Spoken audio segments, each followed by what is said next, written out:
Que Jesús hizo muchas veces, cuando lo dicen los otros muchos no lo siguen, pero se lo dice un chavo guapo y ahí sí lo siguen, ¿verdad? Jesús la usó con muchas personas cuando Él las llamaba, le decía, sígueme, a los pescadores, discípulos, ven y sígueme, al joven rico, ven y sígueme. Me contaba César que les habló de esto, algunos que Él les dijo, sígueme, y muchos lo siguieron y fueron transformados, fueron cambiados, como los discípulos que eran pescadores. Algún día en domingo hemos hablado de eso, los que han estado ahí en las iglesias de Villanueva los domingos, ¿verdad? Gente sin letras y del vulgo, no creas que Pablo andaba ahí con su, que Pedro y los demás con su traje y escuchando música clásica, eran pescadores, apestaban a pescado, gente del vulgo, lo más bajo de la sociedad, y Él los transforma de tal manera que después se maravillan por la manera en que ellos hablaban, ¿verdad? Él transformó a muchas personas, los llevó a ser grandes hombres de Dios, a hacer milagros, a ser usados poderosamente, pero hay otros que también Jesús les dijo, sígueme, y le dieron la espalda. No vamos a hablar de ellos porque ya han visto algunos ejemplos. Yo imaginando que si iban a tocar estos ejemplos, pues decidí hablar de otras personas, ¿verdad? Pero César les compartía, el joven rico, el que quiere enterrar a sus muertos, le dice, no, déjame, voy allá y luego te sigo, no, sabes que esto y el otro, y también pudieron ser transformados porque Jesús los llamó, y como ves que usó, los demás pudieron haber estado ahí, pero le dieron la espalda. De igual forma, Él nos está llamando en este campamento, Él te llama cada vez que escuchas un mensaje, que abres tu palabra, te dice, sígueme, esto está bien, esto está mal, tengo un plan, tengo un propósito, y como usó a los discípulos, a los apóstoles, Él quiere usar tu vida. Él tiene un costal de bendiciones, Él tiene un costal de unción, de dones, de poder, tiene cosas preciosas que quiere derramar sobre tu vida, pero muchas veces le decimos no, y como ya nos hablaron, le damos la espalda. Por eso Él dijo, Mateo 20:16, que muchos son llamados, pero pocos los escogidos, porque lo que te has escogido no es escuchar su voz, es que se me apareció un ángel, y es que ahora sí, ya me pasé al frente, y a lo mejor estabas drogado y por eso se te apareció según tú un ángel, ¿verdad? A lo mejor sí, pero eso no te va a servir. Lo que va a servir, lo que va a cambiar tu vida, es que tú sigas ese llamado, que tú tomes la decisión de decir, Señor, está bien, voy a obedecer, voy a seguirte.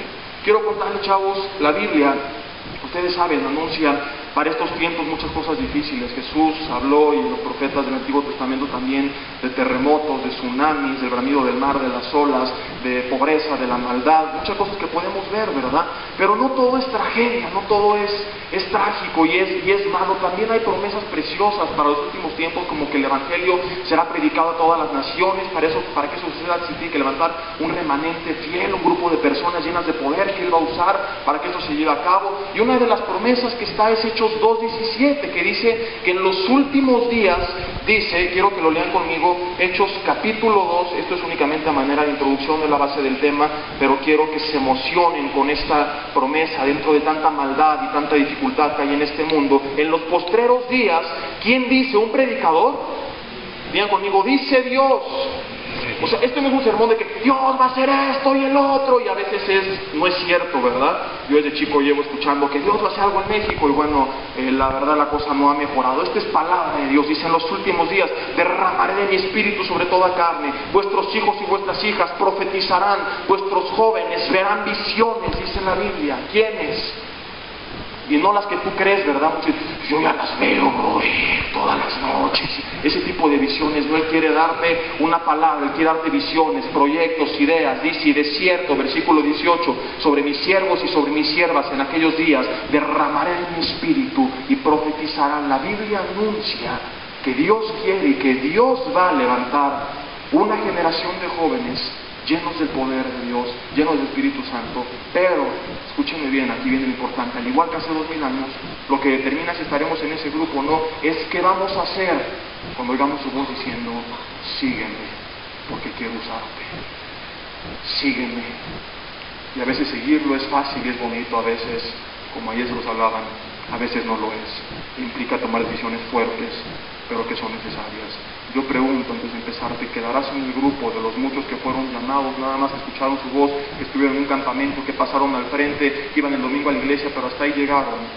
¿O vas a estar en el grupo de aquellos que obedecieron ese llamado y también fueron escogidos? ¿Cómo te verás? ¿Qué ciudad de ti en algunos años? Hoy, 2000 años después, se dice que hubo jóvenes que Él llamó y su nombre se menciona. No dice el nombre del joven que fue enterrado a su muerto, ni del joven rico, los militados. Quedaron en el anonimato. ¿Qué nombres se mencionan? Los de aquellos que siguieron la voz. Y te voy a contar otra historia donde de la misma manera se mencionan los nombres únicamente de aquellos que lo siguieron, y los demás también quedan en el anonimato. Tan anónimos son que a lo mejor ni te has dado cuenta que había más en esa historia. Quiero decirte a alguien que no está contento con ese llamado, con esa promesa, a Él que conoce tu potencial y que va a tratar de desviarte del camino. Por esa razón quiero hablar dos temas, primera y segunda parte, acerca de este gran grupo de jóvenes, son muchos, que tuvieron la oportunidad, como los discípulos, solo que estos en el Antiguo Testamento, de ser usados por Dios, pero solamente 4 de ellos se mantuvieron en el camino. Solo 4 fueron usados, los demás fueron solamente llamados. Solo 4, no olvides esta cifra, solo 4 fueron los escogidos. Solo 4 mostraron el poder de Dios. Solo 4, escucha esto, transformaron lo que en sus tiempos era la nación más idólatra, más pecadora y más corrompida. Vamos a ver un tema que se llama Permaneciendo en el Camino, primera parte, y quiero que me acompañen a Daniel capítulo 1, que será la base de los dos temas.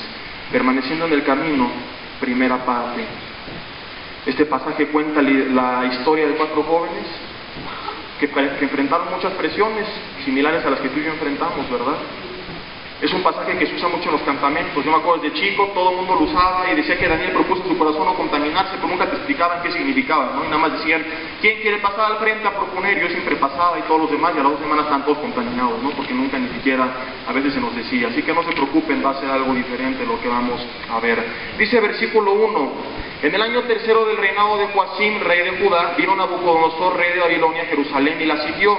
Y el Señor entregó en sus manos a Joacim, rey de Judá, y parte de los utensilios de la casa de Dios, y los trajo a Sinar, a la casa de Dios, y los colocó en la casa del tesoro de su Dios. Dijo el rey, versículo 3, a Aspenaz, jefe de sus eunucos, que trajese de los hijos de Israel mucho, ¿de dónde iban a ser sacados estos jóvenes? Del linaje real de los príncipes, muchachos en quienes no hubiese tacha alguna, de buen parecer, tira al de lado, se parecían a mí, aunque sea por fe, pero dilo.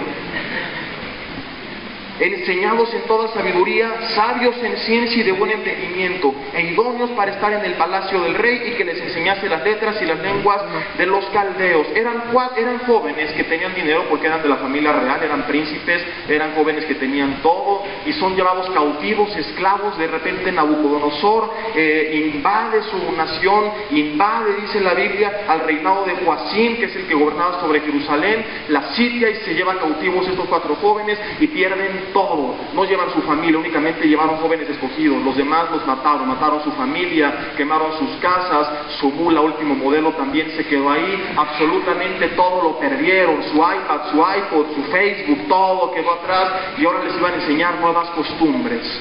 Ahora, aquí viene algo bien importante. ¿Cómo sabemos que fueron muchos los que perdieron todo esto, verdad? Porque yo siempre he tenido la idea de que eran solamente los 4 que se mencionan más adelante, ¿no?